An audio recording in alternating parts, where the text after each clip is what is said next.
What's up, guys, and welcome to From the Field CRÜZR Edition. I'm your host, Andrew Taylor, and in this series, we'll be talking to CRÜZR ambassadors all over the country to hear about what's going on in their neck of the woods. Today, we're joined in by Mr. Connor Mobley, CRÜZR ambassador and producer of The Road Outdoors. We will talk about everything from his hunts, to his setups, to what he's seeing from the saddle. So whether you're in the woods or at the office, sit back and enjoy some real-time intel from the field. Appreciate you joining us in today, Connor, dude. Glad to be on. Starting a new little kind of like a side podcast within a podcast, From the Field, the CRÜZR Edition. Really just want to get out with some of our ambassadors and just get what's going on, man. I know y'all have had a productive first part of the season. How's it been? Yeah, we have. We started off pretty good, which normally doesn't happen for us around here. So, yeah, we started off pretty good. The third day of season, Cole was able to kill a pretty good buck. Nice 10-pointer. I guess he was an 11 with a kicker. But, yeah, Cole was able to get in on that deer, and that was a pretty cool story because that was a piece of permission that he actually got permission on the day before. We hunted it that night. And the night he got permission, we hunted it, and we had an encounter with another solid deer. Let me back up. We knew these deer were here all summer. Yeah. Cole actually asked permission once, and the guy was like, "Hell no, basically said no." Well, he did say no. And then it got closer to season. Nobody was hunting it. Opening night of season, Cole watched the deer, and nobody was out there hunting. So he went back and he was like, "Hey, I just want to ask again, and maybe, is there something we can do or whatever?" And the guy said, "Well, if you're just bow hunting, that would be all right." So we hunted it the second day of season, the 16th, had an encounter, but couldn't get a shot off. And then the 17th, Cole actually was able to shoot the other deer that we knew about that was in the spot. So the deer originally went after, is it bigger than the one he shot? So we originally went after just kind of both of them. They're both mature deer. Actually, the first encounter we had with the first deer was an older deer, actually. He was probably that 5 or 6. I think the one Cole shot was probably 4. And I'm not an expert on deer age, but it was probably a 4-year-old. But anyway, yeah, they were both really solid deer, and either one of them would have been great deer. So. It was cool to see both of them. We were kind of surprised. Deer, and you was there, I'm sure, to get it all on film. I was actually there the first night, and then I had to go on a work trip on it would have been a Tuesday when he killed it. I had to go on a work trip that day, and so I wasn't there. So my buddy Clay Hudson, he actually filmed it. So I filmed the first night, Clay filmed the second night, and and then, of course, I put it all together pretty quick and tried to get it out there for everybody to see. Oh, no, it was good stuff. And I think recently your Instagram and stuff just got took down, right? Yeah, it did. Yeah, that was the whole deal. I had to deal with all that. And, of course, Instagram and Facebook are tied together now. So, yeah, that was a whole deal. I got tied in with this. I really don't know exactly how I did it, but it was this promotion thing. Anyway. They disabled it. Instagram actually disabled it. A lot of people are like, "Oh, did you get hacked or whatever?" I'm like, "No, I technically didn't get hacked. It just Instagram disabled it for some reason." And so it's still under review technically, but I've already made a new account and trying to rebuild it and all that. So no, it yeah, sucks. trying to get that back up. All that work and all that content out there just for it to go away that fast. Yeah, it's gone away. So, and that's kind of I realized that's kind of a negative part of social media and doing that whole thing is it's there one day and it's going great, and the next day they're like, "Nah, you're done." So probably if you would have paid the $7.95 a month to get verified, you could have got it back easily just because you've been paying them, I'm sure. Yeah, probably. If it was in a verified account, they probably would have never even touched it or whatever. So, but who knows? You're calling in today from Missouri. That's what you said, right? Yes, I'm from Southwest Missouri, Lebanon, Missouri to be exact. And I was born and raised here in Lebanon, and that's where I've been. And from the looks of it, I'd say I'll be here for a while, but that's no promises. Yeah, I can't ever tell, especially in your job. Yeah, for sure. Yeah, with my job, which we're my job's based out of Lebanon actually, so we have an office here. That's where I'm at right now currently. But yeah, so I guess I can talk about that a little bit. So what I do for a living, I do film and basically video production for a living. So I work for a company called Slate and Glass, and we're out of Lebanon, Missouri. The owner is Nathaniel Maddox, and I've worked for him full time for about 5 years now. And we do we do a lot of, we like to say, like middle America, blue collar, a little bit of agriculture work as well.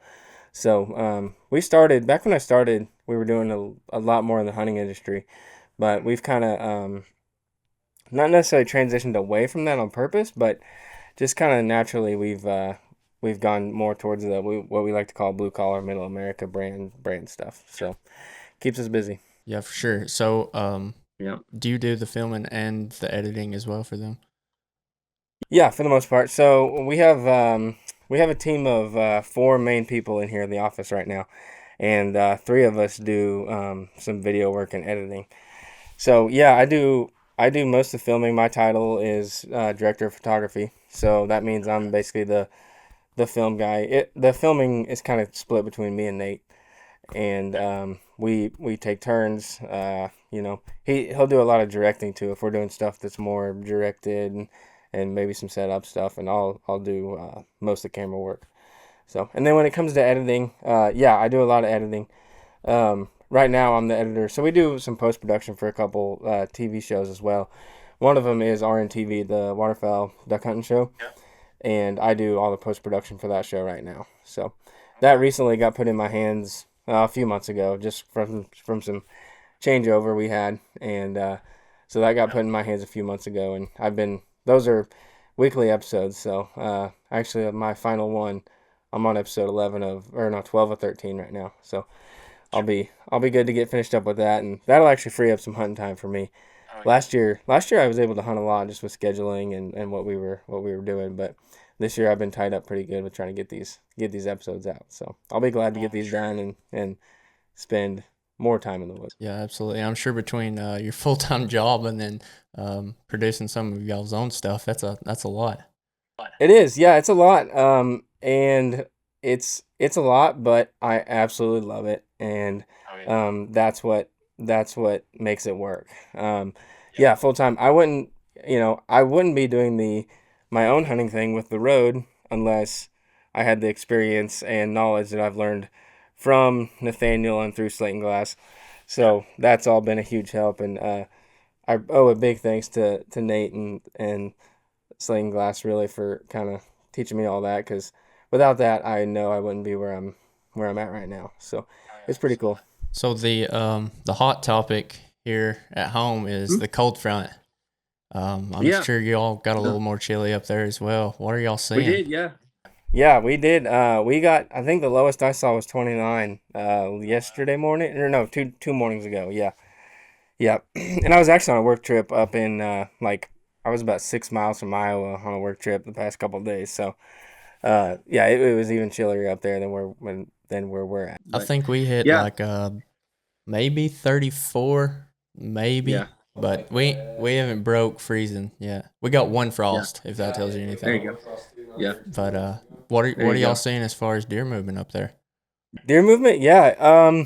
For us, it's been so overall in the whole season.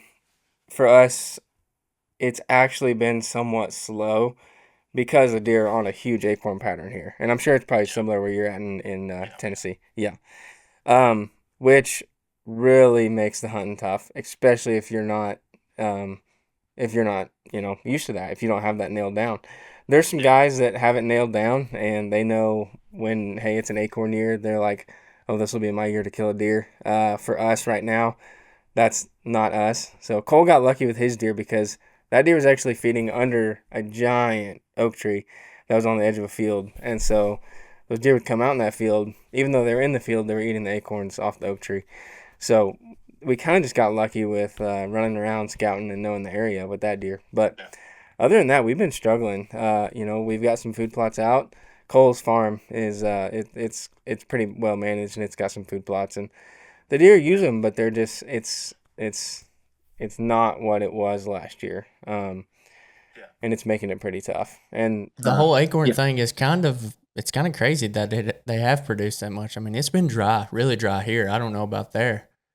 yeah, it's been pretty dry. We had a pretty wet spring and early summer for the most part, actually. And then it just dried up. Like they gave it all to us then, and they took it all away from us right now. So I wish it would have been spaced out. But I think that was a big part. I don't know about you guys where you're at, but our deer grew really well this year. I think there's a lot of big deer around here for our area, and I think that has a lot to do with the rain we got this spring and just how well vegetation grew, how well everything grew, and rain helps with deer growth. So I don't know the exact science behind it, but I know if it rains in the spring and summer that you're gonna have some pretty good growth on the deer. Yeah, I think we had it was dry pretty well all the way through spring, really until these hurricanes started coming in. We was in a drought area for most 3/4 of the summer at least. I know a couple persimmon trees that I've got on my property, and then a pecan tree. They ain't produced nowhere near what they usually produce, and I think it's put a little hurting. And of course, Hurricane Helene come through, and we got a little piece of that, and that knocked every acre in the forest on the ground. So when that happened, everything really changed. But what are y'all thinking on some rut activity? Are you getting there, or maybe a little longer? Yep, we're getting there.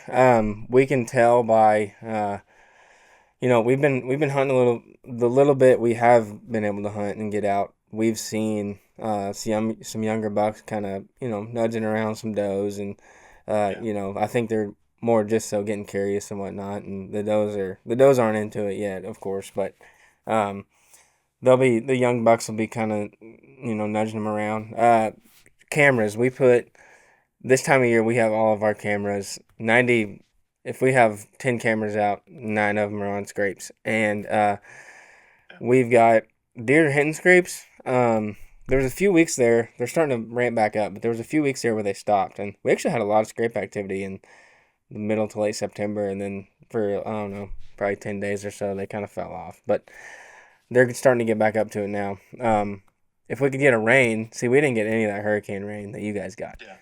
So if we could get a rain, the scrapes would absolutely explode, and I think there'd be a lot of deer that could hit the ground if we got some rain here right now. But we just haven't. I think we're supposed to get some rain. There was a chance of it like in a few days. I think the 20th was the last I saw, which I haven't looked at it recently. But yeah, the red activity.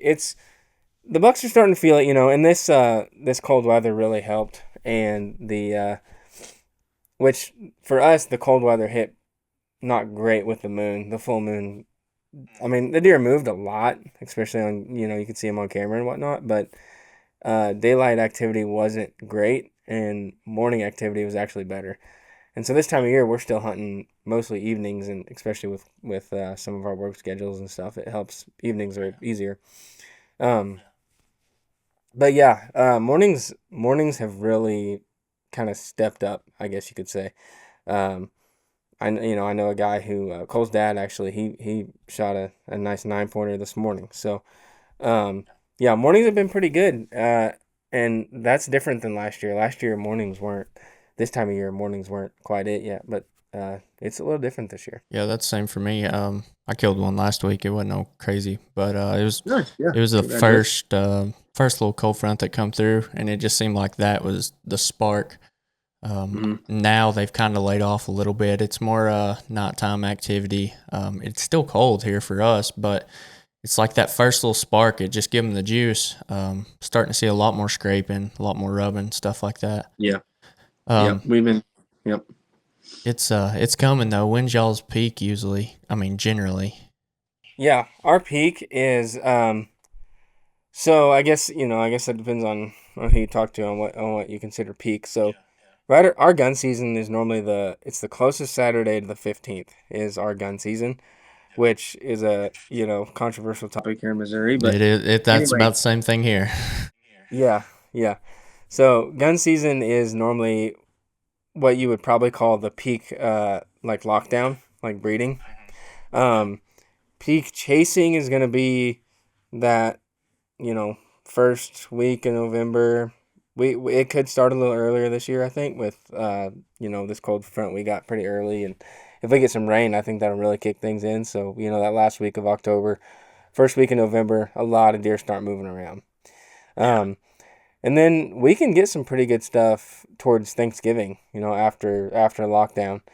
After those initial does are bred and the deer keep running around and moving, there's kind of like that second wave, which the most, everybody in the Midwest gets to experience that. But there's that whole like second breeding season, or maybe the later does come into heat and whatnot.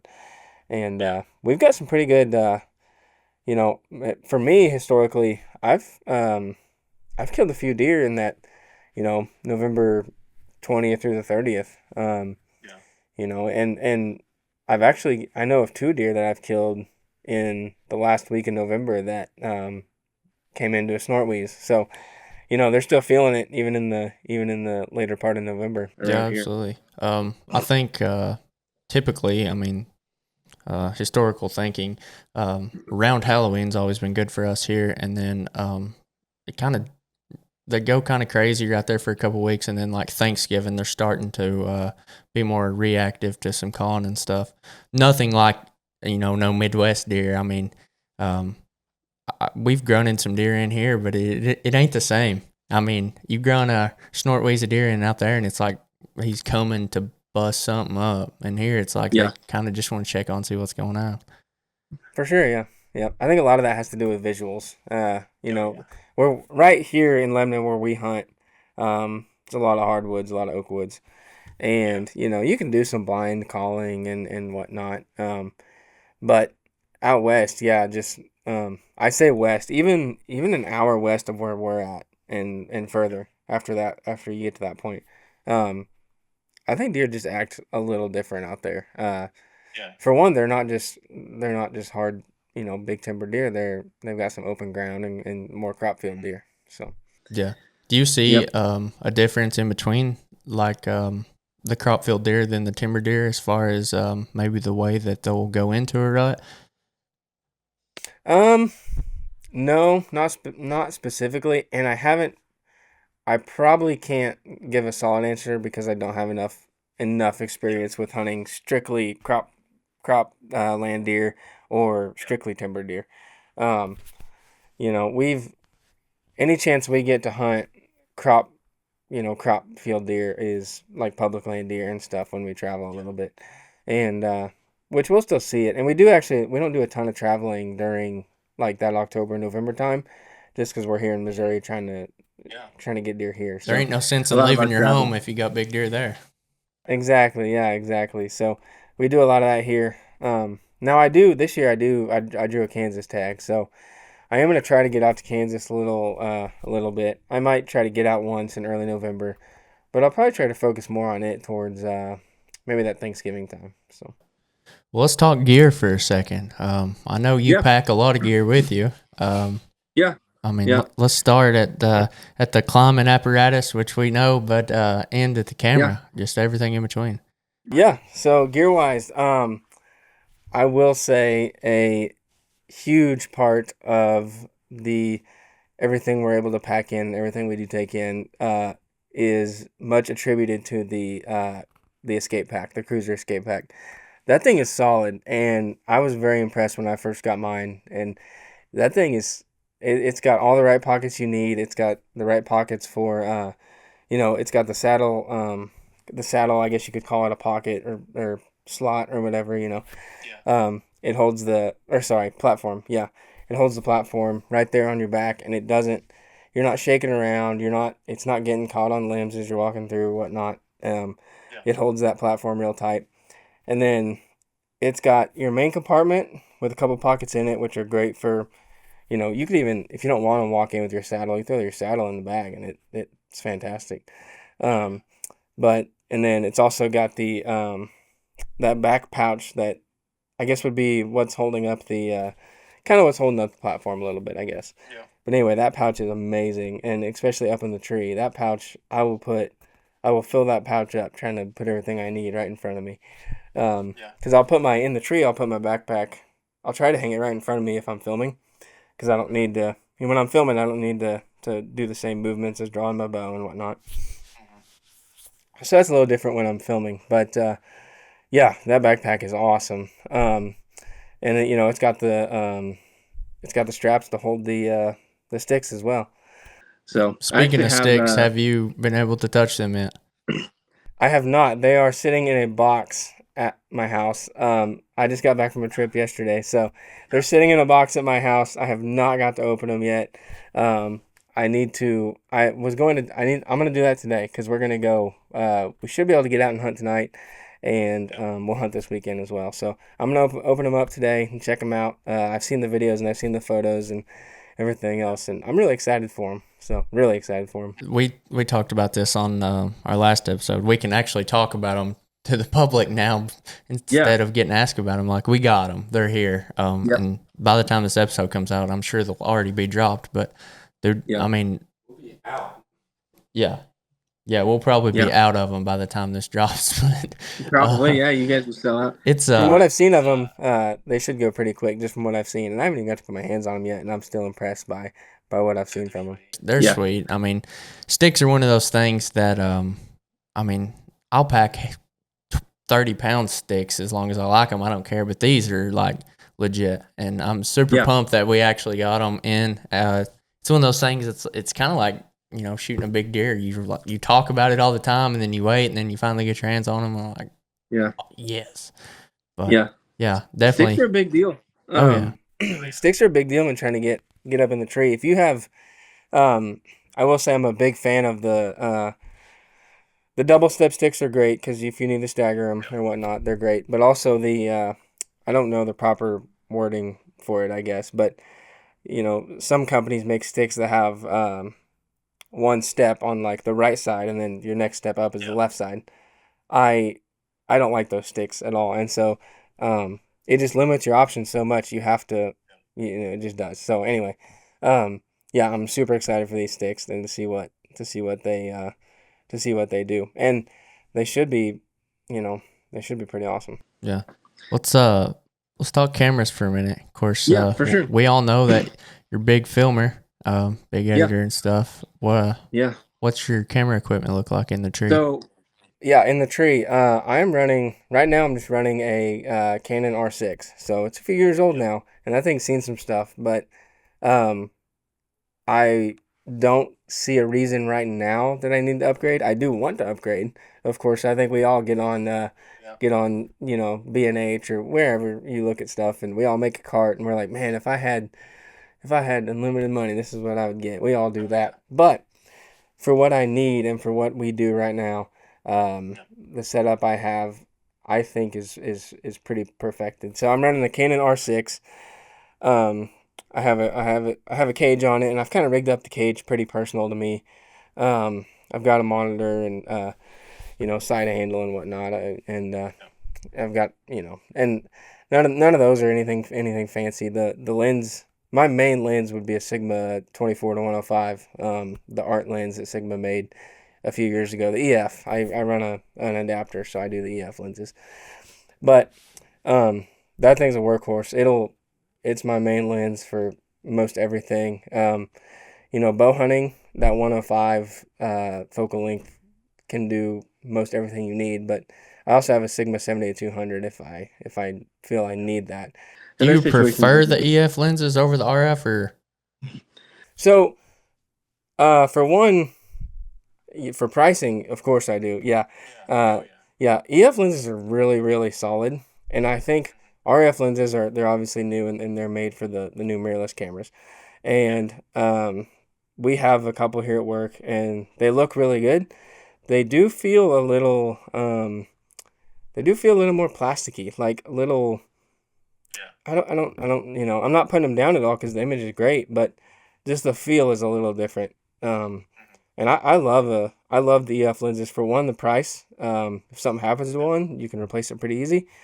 Two, Canon has made great lenses, great glass for years, and lenses are one of those things. The autofocus might wear out after a while, but good glass is going to stay good glass for a while if it's taken care of. and you can find a lot of really well maintained, really well taken care of gear used on eBay and whatnot. I'm a big promoter of used gear.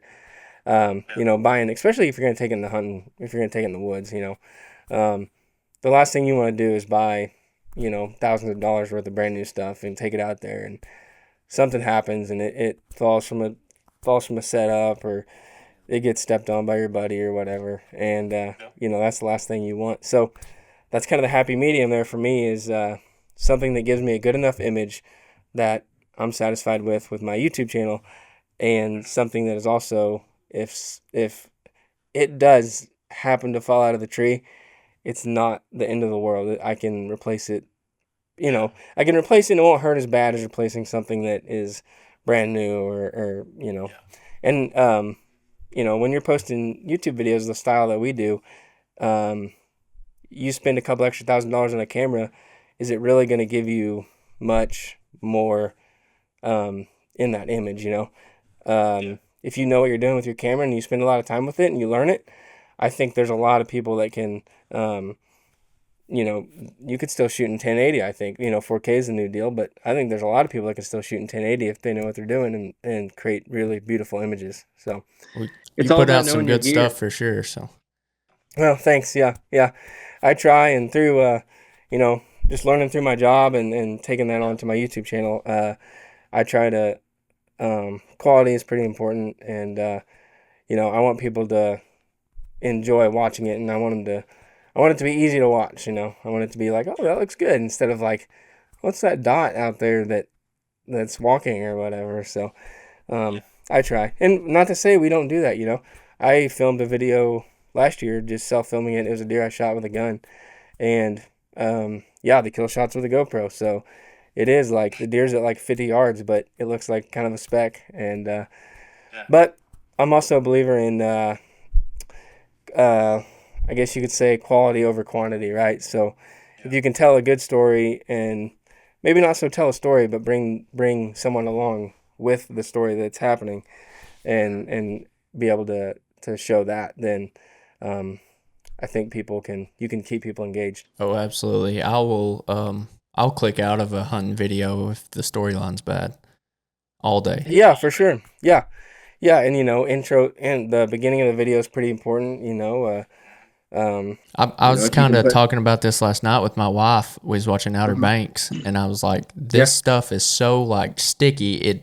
You can't leave it just because you're like, all right, what's next?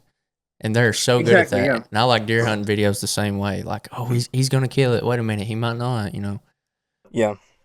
You got to keep people engaged. You got to keep their attention. I think, I don't know what the statistics are on it, but anymore the people's attention span is, I think when they're scrolling on their phone, it's like seconds. Like if they don't engage in it within seconds, they're moving on. So if you click on a YouTube video and it starts and you're like, no, this ain't it, they're clicking on, and you want people to watch your stuff. That's why I do it. So I want people to watch it. I want people to like it more than anything. Views are cool. The view number is great, but what means more to me is that view duration number, right? Like, so if any of us who do YouTube, we can see that statistic of the view duration on your videos. And the higher that is, I count that as more successful than the total view count, right? So anyone can watch it for, I don't know what it is, if it's 30 seconds or what. That's what I've heard. But, you can have a lot of people watch a video for 30 seconds. But, I want them to get into the meat of the video, the main part, and watch most of it. Yeah, absolutely. Everything I've seen that you've put out this far has been awesome. I appreciate that. That's partially why I wanted you to be first of this new series we got. I appreciate that. Yeah, thank you. You're putting out some quality content, and then Cole connected up there as well. Cole is a huge part. I owe a big thank you to Cole.